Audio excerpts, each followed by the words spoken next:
everyone, it's Sandra outside with Gilligan, and you haven't seen my turtle-shaped worm bin in a long time. Camera fails, company, life in general has kept me from filming Gilligan. I'm going to open the lid and I'm going to describe how I prepare Gilligan for our extended absence from the home, because as you see, I put the lid on overnight. I'm going to see if any worms are around the edge. Yes, they are, because this is what I've been finding. Let me just open the lid here. And what's happening, it's winter and we have low pressure systems coming through. And when they do, I don't know if you can see it, but I've just found a worm that was right at the edge here, ready to go over.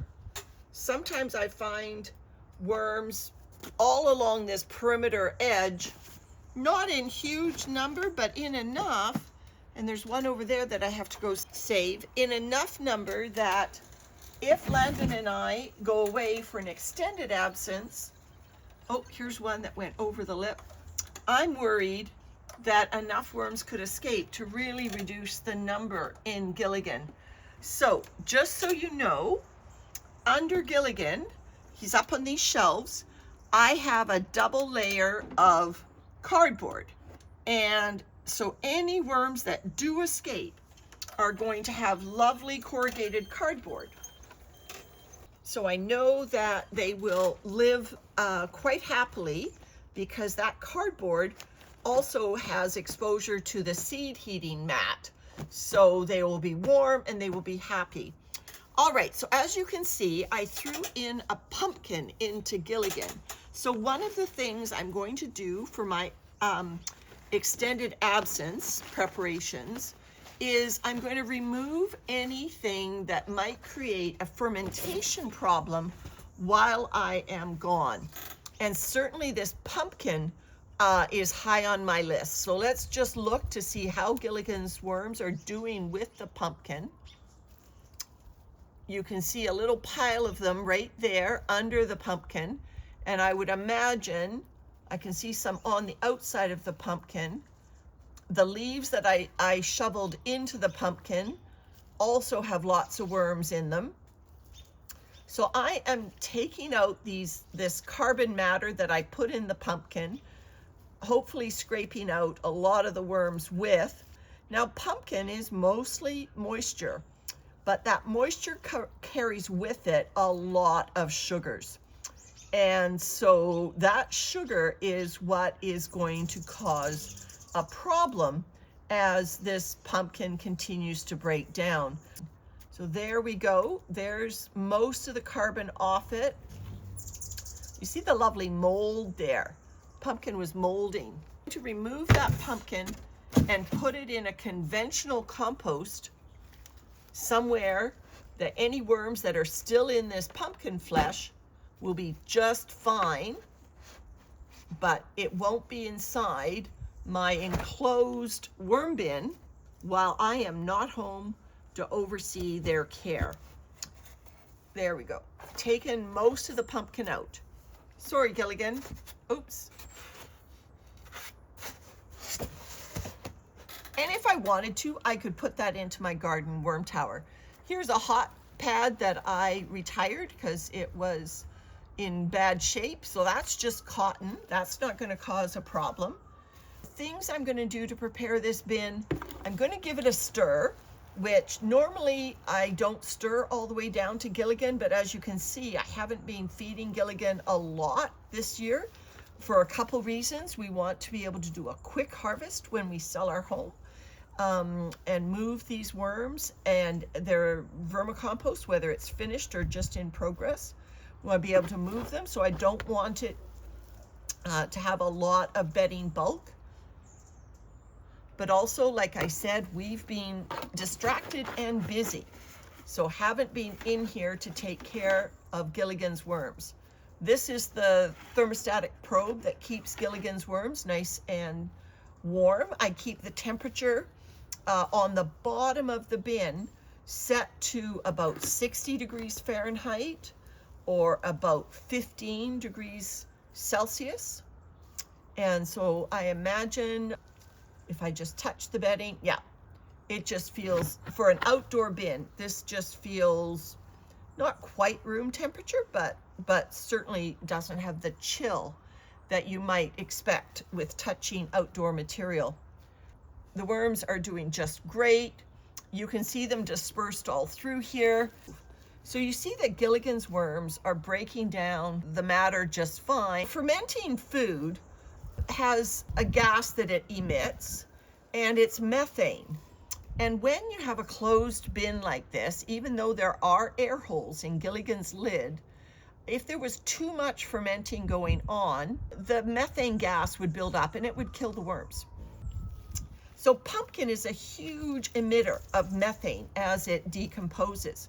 In fact, pumpkins in general are something that, you know, the people who do municipal composting say that they create a lot of methane gas at landfills. All right, look at this beautiful vermicompost down the bottom of Gilligan. And that's where I feel the seed heating mat. And so it is actually drying the bottom layer. Do you remember when I started Gilligan that it was moist down there, and it still may be moist at this edge? But that edge, that bottom, rather, right there, is just beautiful material. Oh my goodness, Gilligan. So lots of worms. The compost seed heating mat is under Gilligan. So my fork is not going to damage the mat or anything. I'll just put some of this material in, basically start doing a circle with the material, moving it around so that this will get rid of any anaerobic pockets. So that's another strategy for a long-term vacation coming up, where I just want to be able to rest assured that these worms are going to be fine, is I'm just stirring up to get rid of any possibility of an anaerobic pocket that had started to build. I'll put this more moist stuff over on that side.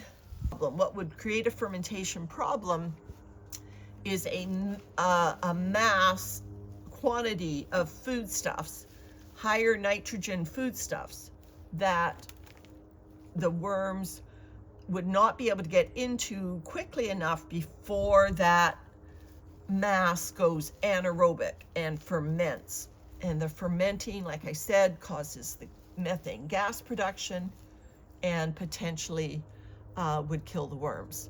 All right, so there's another pile of leaves, worms in it. Okay, what's under here? Come on, up we come without spilling my worms over the edge. This is that old takeout container. Now it's going to eventually just yield a plastic sheet. Springtails and worms are on it. Remember my video where I talk about the bin helpers, the springtails and the roly-polies? It's all about their poop.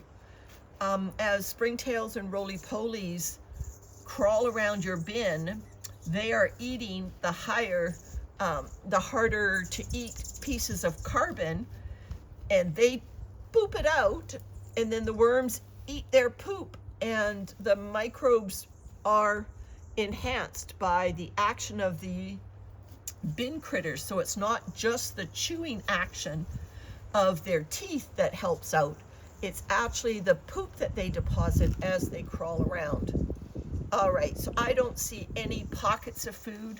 I've never fed on this far wall, so I don't see anything over here. This is all just leaf bedding that is being composted by Gilligan's worms. Now, there are many thousands of worms in here, but, you know, unfortunately, I don't get worm balls because I don't have a wedge system going or anything like that.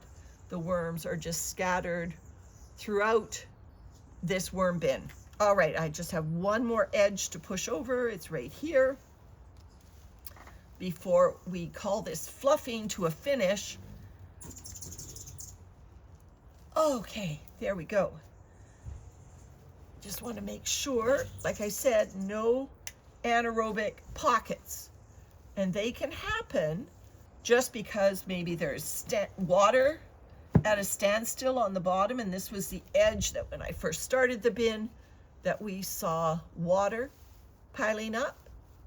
Not seeing any hint of that. I've been fairly religious about opening the lid every day.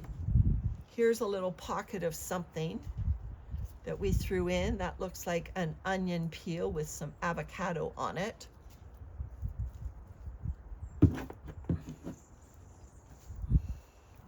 Here's an avocado pit. That's not going to create, see, it breaks open. Worms are already in it. That's not going to cause an anaerobic pocket.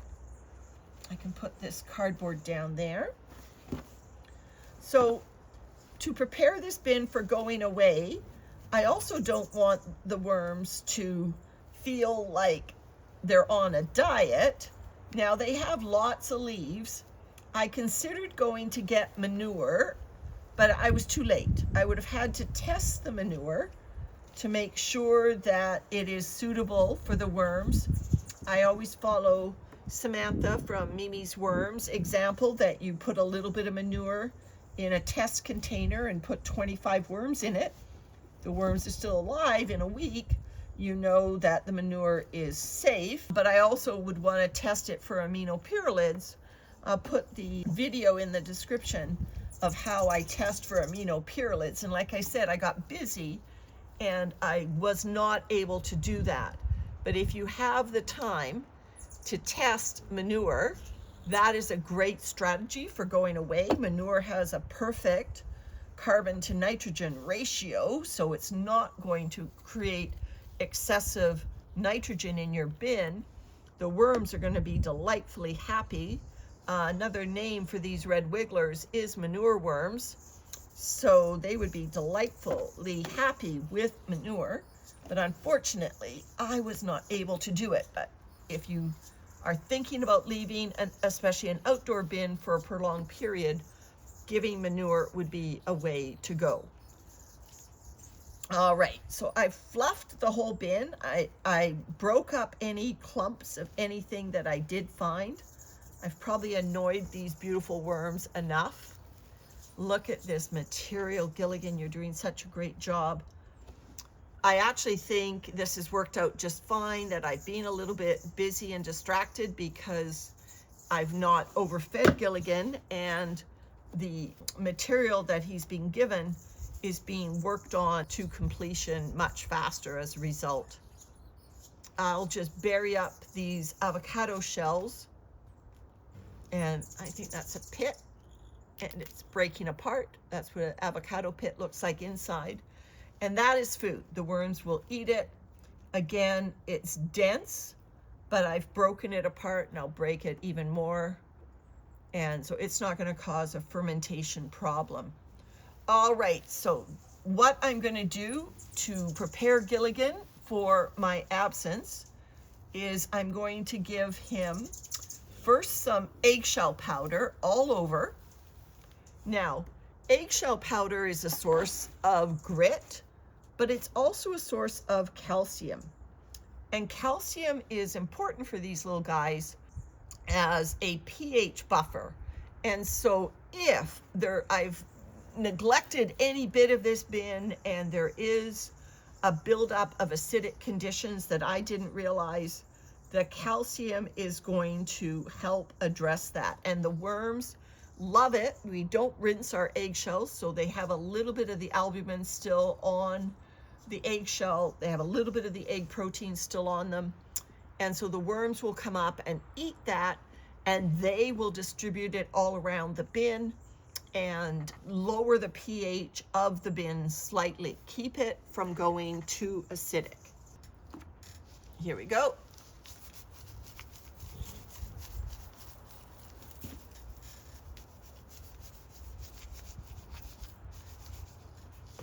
So the next thing I'm going to do is I have some leaves to add to the top.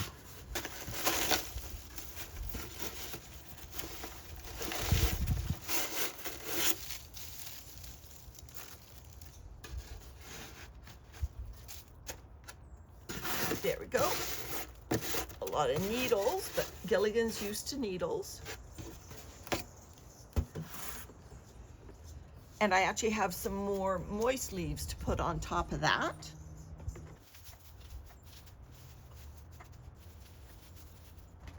So I can't do anything about the weather while we go away. If a big low pressure system comes through, you know, I may have worms trying to escape. But I've done as much as I can do to give the worms some beautiful new, nicely moist bedding to crawl around and explore. It's going to have some nice grit and pH buffer in it, some calcium for them. Keep them interested and in the bin as much as possible. They called them worms because worms can worm their way, and there's one going over the edge right now. Worms can worm their way out of almost anything. So I just want to come home and find a lot of Gilligan's worms still in here. My friend sent me this picture 8 days after we left. Only a couple worms were hanging onto the edge. Looks like Landon fed some spinach out of our fridge as we were walking out the door. Okay, so sorry it's been so long for me to show you Gilligan, but he's well taken care of, no chance of fermentation. Thanks for watching. Bye for now.